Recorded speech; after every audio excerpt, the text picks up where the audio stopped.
Muy buenas noches, espero que se encuentren muy bien. Hoy vamos a hablar de un personaje histórico muy importante, en especial en el combate contra el racismo y contra la opresión hacia un pueblo africano como lo es el de Sudáfrica.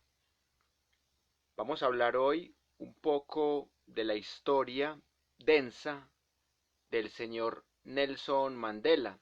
Vamos a hablar de su infancia, de su profesión, de su lucha política, de su etapa en la cárcel y finalmente cómo llega a ser presidente de Sudáfrica mediante voto popular y cómo termina ganándose el Premio Nobel de Paz. Así que vamos a tener mucha tela para cortar. Hoy es un día muy especial porque hemos podido inaugurar otra vez el canal de YouTube que tenía hace aproximadamente 3 años y que usaba muy poco, solo para algunos temas personales, pero desde hoy empiezo un nuevo proyecto con videos bastante cortos en YouTube y allí voy a compartir algunas reflexiones políticamente incorrectas, porque quiero que el programa de YouTube sea muy diferente al de Facebook. Me parece que es bueno cambiar de formato, tanto en duración como en intención. Volviendo al tema de Nelson Mandela, me parece que antes de hablar de la biografía de él, es importante comprender en qué contexto histórico aparece y cuál es la historia de colonialismo que hay detrás de su contexto. Y es un colonialismo que no solamente es racista, sino que también es racialista, porque es un proceso elaborado con rigor. Cuando hablamos, por ejemplo, de personajes como Hitler, vemos que no es un simple racismo, sino que es un proyecto racialista de exterminación. ¿Cuál es la diferencia entre racismo y racialismo? Que el racialismo tiene incluso un respaldo de la episteme o de la ciencia dominante de la época. Y por eso mismo me parece muy importante analizar estos conceptos antes de entrar en materia, porque así podemos entender con mayor precisión la importancia histórica de Nelson Mandela en Sudáfrica y en todo el mundo, y porque es símbolo de la paz e igualmente símbolo de la lucha contra el racismo. Hitler tergiversó la teoría de las razas de Gobineau, la teoría evolucionista de Darwin, e igualmente tergiversó las teorías de Nietzsche, la teoría del superhombre, la teoría de la voluntad de poder, e igualmente la concepción que tenía Nietzsche por los germanos. Y por eso lo de Hitler se convierte realmente en un proyecto racialista. Y Nelson Mandela es testigo del racialismo no solo de Hitler, sino de la Iglesia y también de todo su contexto allá en Sudáfrica. Recordemos que Nelson Mandela nace en el año de 1918, así que le toca toda la Segunda Guerra Mundial, estando todavía muy joven, y las secuelas de la Primera Guerra Mundial, que son el racismo, el colonialismo, el nuevo reparto, y en particular esa alianza nefasta entre ciertas instituciones y los racialistas.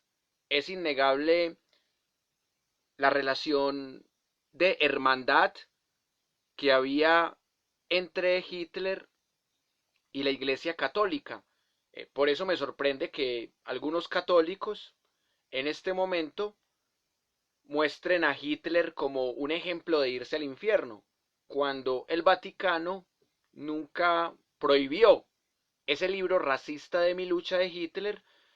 El Vaticano nunca excomulgó a Hitler y aún perdiendo la Segunda Guerra Mundial, el Vaticano seguía apoyando a Hitler. Y sabemos que el penúltimo papa fue nazi, aunque también sabemos que fue algo que escapaba de sus manos porque estaba muy joven y supuestamente fue obligado a ser nazi. Así que cuando hablamos del tema del racismo, hay que pensarlo como algo más estructural, no solamente como una simple discriminación. Y cuando hablamos de Nelson Mandela, hay que entender a qué país pertenecía y cuál es la historia de ese país. Sabemos que la República de Sudáfrica en este momento es un país soberano, pero lamentablemente fue colonia, como muchos países que hemos visto realmente en ese contexto africano, asiático e incluso también en nuestro continente. A Sudáfrica inicialmente llegaron los portugueses por allá en el año de 1487 por parte del señor Bartolomé Díaz, que fue el primer europeo en alcanzar lo que se conoce como el punto más austral de África. Y así me parece que este señor empieza una serie de colonialismo que va muy de la mano con Juan II de Portugal. Y acá vale decir que esos primeros relatos de la historia de Sudáfrica son evidencia de cómo llegaron estos primeros navegantes y náufragos y cómo lograron sobrevivir. Y así, diferentes marineros portugueses realizaron algunos acuerdos de pesca en la costa sudafricana. Sin embargo, hay una nula documentación sobre ese tema.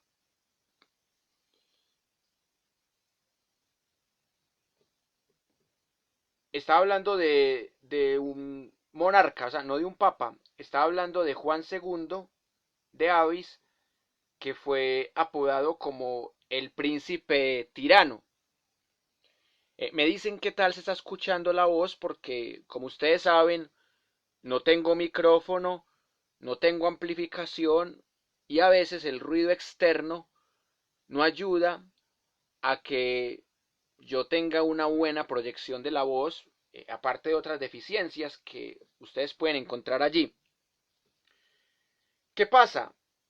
Que después de los portugueses y de estas primeras expediciones de Sudáfrica, llega un proceso de aproximadamente 200 años.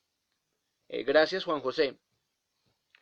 En ese proceso de aproximadamente 200 años se da la colonización neerlandesa de Sudáfrica. Gracias, Juan Camilo. Hay que recordar que el 6 de abril de 1652, por parte del señor Jan van Riebeeck, se establece por primera vez lo que se conoce un puesto de avituallamiento, en donde se da en el Cabo de la Buena Esperanza lo que se conoció como el espacio para la Compañía Neerlandesa de las Indias Orientales en el continente africano. Y hay que recordar que para el proceso de abastecimiento de los barcos, en particular de los barcos de alimentos, de agua y de atención para los marineros enfermos, Fue muy importante este puesto de avituallamiento, como les decía, en el Cabo de la Buena Esperanza. Y así fue como durante los siglos XVII y XVIII se va extendiendo la pequeña colonia de una manera paulatina y con la total soberanía neerlandesa. Y así fue como los colonos se empezaron a cruzar con una serie de pueblos, como los pueblos Xhosa, que son un grupo étnico sudafricano que tienen su idioma también llamado Xhosa y que en este momento constituye una de las 11 lenguas que se hablan en Sudáfrica. Y hay que decir también que este pueblo Xhosa tiene su génesis en el antiguo pueblo Guni, que es procedente de África Central y que luego emigran hacia el sur, donde se encuentran con los Khoisan. Y así es como este encuentro entre el pueblo Xhosa con estos soberanos, entre comillas, neerlandeses, se vuelven importantes en ese encuentro de mundos, en la expansión de la región que está acompañada por el río Fitch. Y acá me parece importante hablar de la gran cantidad de guerras que se dan por el tema de la tierra y de los víveres. Esas guerras de fronteras del Cabo fueron bastante importantes para comprender cómo fue el proceso de alienación y de esclavitud.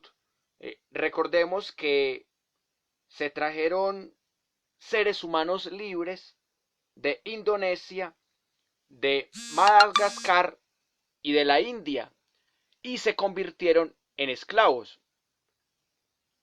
Los historiadores eurocéntricos y colonialistas siempre van a decir que se trajeron esclavos de Indonesia, de Madagascar y de la India, pero no se trajeron esclavos, o sea, se trajeron hombres libres y se volvieron esclavos al llegar a la tierra sudafricana, y vale decir que estos hombres libres convertidos en esclavos dejaron sus raíces y tuvieron un proceso de mestizaje, como es apenas lógico, con los colonizadores neerlandeses.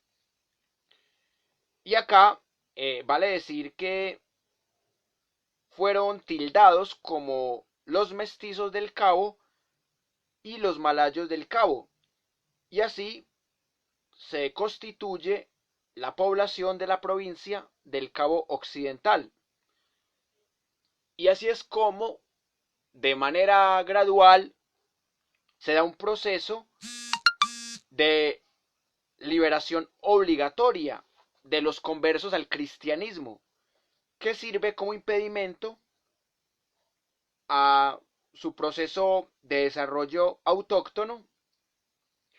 Y también hay una pugna por ese impedimento a la conversión del cristianismo y también a otro tipo de creencias.